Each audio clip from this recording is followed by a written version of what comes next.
Hey YouTube, it's the Heroes Advisor, and today I want to talk about a game that I've been playing for the last 5 days. It's called Link's Awakening for the Nintendo Switch. It's actually a remake of a 26-year-old Game Boy Color game, and this is the first time that I've ever experienced it. I know, a big Zelda fan, but it's the first time that I've ever played this game. Mostly I focus on the 6 existing 3D titles. I play those things over and over and over again. But with the 2D games, all I've really dabbled into is A Link to the Past, because it's a classic on the SNES, and my favorite 2D Zelda game, A Link Between Worlds 2013 for the 3DS. That was about a reimagining of A Link to the Past, so it got me familiar with the Link to the Past kind of world and all that, and got me started on the whole 2D Zelda thing and the upgradable items and stuff like that. It was just really fun to pick up all these different things and make your adventure easier, make you stronger. And that's what I got out of Link's Awakening for the Nintendo Switch. I love this game. People weren't so happy about the art style right out the gate when it was announced in February Nintendo Direct. But I gotta say, I never had a shadow of a doubt that this art style wouldn't completely impress me. I really love it. It looks great, the colors pop, and in the overworld, visually, there's no more space confinement on the tiny Game Boy screen. Now, obviously, it's a modern video game, so there's no more. You come to the edge of a screen and then the map scrolls over and you continue searching around. This Game Boy game has been fully reimagined and invigorated with life in this Switch port. And I really love how it made something like Link's Awakening on the Game Boy, it turned it into a game that I just absolutely had to play. On the Game Boy, it's a little less appealing because it's all pixels, and it's 26 years old. It came out in 1993. It's an old game. I mean, compared to me, it's an old game. But this Switch port, it really did a lot for me, and I think that's probably a rather unique mindset because everyone I talk to, they're like, oh yeah, I played Link's Awakening so much when I was little, but I didn't. I grew up with a DS. I'm like one of the younger guys now, so a DS and a GameCube. So I never really had a Game Boy. It's mostly my cousins and all that. But this game like makes me pick up my copy of Link's Awakening DX 1993 and I want to play it again.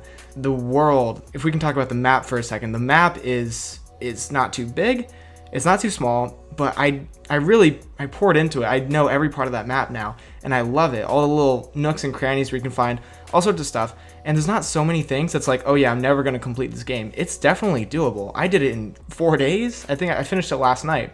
Completed the game, everything you can do in it. And it's not very long.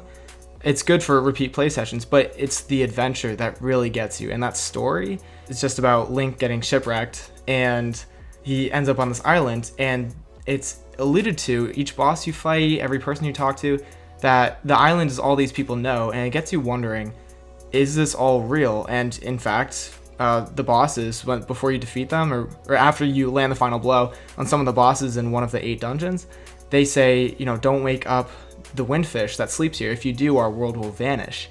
And you have to wonder the kind of moral consequences that you have. Rather than just being a hero and defeating evil, you're putting an end to a world that both good and evil, citizens, just people living around, and monsters, they all fear the destruction of their world, the complete annihilation of the island that they know. So it gives some moral consequence to your actions. But of course, you're Link, you're going to defeat the final boss, wake up the windfish, the island will disappear, and it's all been a dream. And Link is still floating out in the ocean, and he sits there and he questions the repercussions of his actions. But I mean, it's just a video game, but that story really hit home. I thought it was sad, and it didn't just sit there. It wasn't like a super long cutscene. It was just you wake up the windfish and you talk to him. He says, "Let us both awaken," and you just see the world just vanish into whiteness, into thin air, and the island completely vanishes from the entire ocean.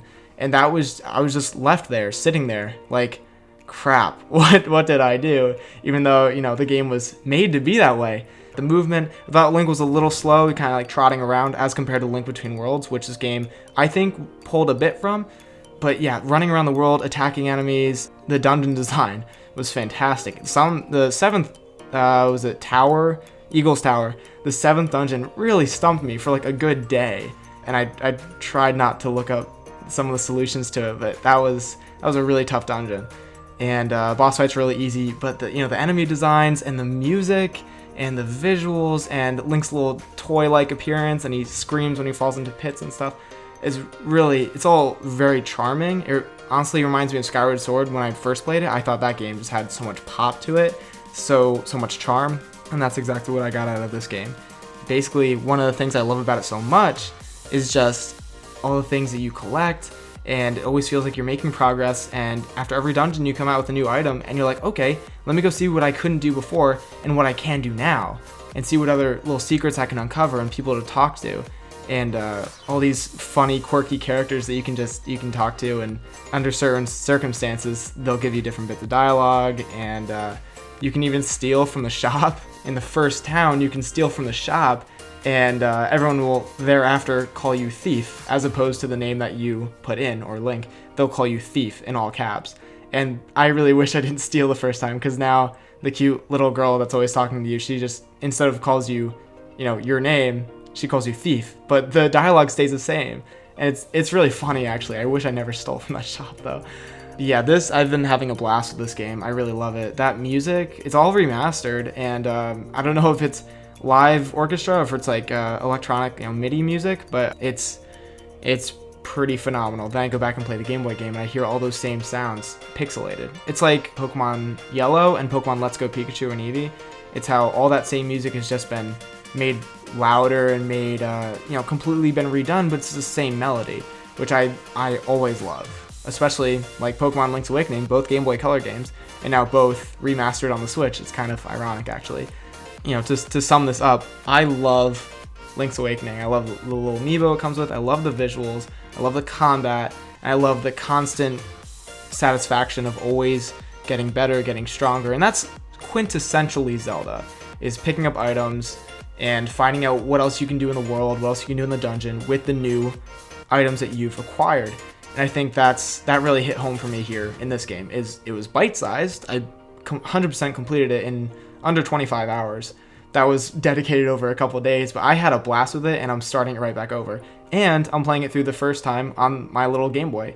It's become a very special game to me, whereas before, I was turned off by the extremely old visuals. And I know that seems kind of superficial. It's like, oh, I don't want to play this game because it's super old and it looks really bad, but that's not the case here. Personally, I got stumped a lot in the old one, and in this new one, I felt like I could actually handle it like it was a brand new game. And this was a brand new Zelda experience for me, and that was really special. That was, it was a remake, but for me, it was a whole brand new experience. That's my take on The Legend of Zelda Link's Awakening for the Switch. It is a remake. It's a fantastic remake. I think it's exactly how you remake a 2D Zelda game. You make it look colorful, you make it look inviting to everyone, accessibility-wise. It's a fairly easy game. I feel like any of my sisters could pick it up. I feel like it's a great first 2D Zelda game because it's very inviting, very colorful, toy-like appearance, and it really knocks it out of the park in terms of the story. It's a very basic story, but really kills it. I absolutely love this game. I don't know where it's top 10 or whatever of my favorite games ever, but definitely top 10 favorite Zeldas. This rendition specifically for the Switch. I'm going back through it on Hero Mode, and I want to find everything all over again. I love this game. If you have a Nintendo Switch or a Switch Lite, get this game. Get this game for your Nintendo Switch. It is a fantastic, faithful reimagining of the old Game Boy Color Link's Awakening. Alright, that's all I have for now. I have to go to some training for Air Force stuff, so I will see you guys in the next video. Thanks for watching as always.